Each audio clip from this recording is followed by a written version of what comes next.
সিংহাসনের মহাসংগ্রামে এই মুহূর্তের খবর রানীনগর থেকে। রানীনগরের মরিচা গ্রামে বোমাবাজি, গ্রেফতার এক।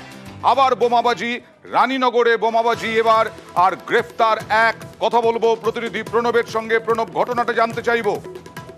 দেখুন, কিছুক্ষণ আগেই রানীনগরের যে মালিবাড়ি পঞ্চায়েত রয়েছে তারই মরিচা গ্রামে একটি বাস বাগানের মধ্যে বোমা বিস্ফোরণ ফাটানো হয় বলে অভিযোগ, এবং সঙ্গে সঙ্গে রানীনগর থানার পুলিশ কাজেই ছিল।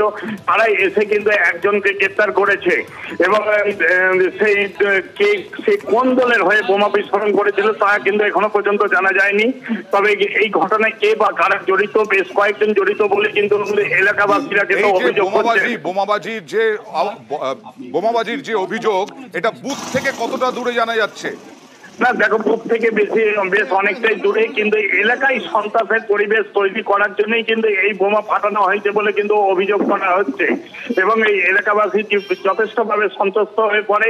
তবে পুলিশ এসে সঙ্গে সঙ্গে একজনকে গ্রেপ্তার করেছে, এবং এলাকায় কিন্তু কেন্দ্রীয় বাহিনী কিন্তু ইতিমধ্যেই রয়েছে এবং এলাকার মানুষকে আশ্বস্ত করছে, এবং তারা কিন্তু ভোট দিতে যথারীতি যাচ্ছে। ধন্যবাদ।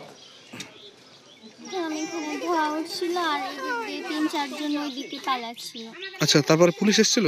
হ্যাঁ, পুলিশ এসেছিল, ওরা এখানে সব দেখে গেল। বোমের আওয়াজ পেয়েছো কি? হ্যাঁ, অনেক জোরে শব্দ হয়েছিল। আচ্ছা।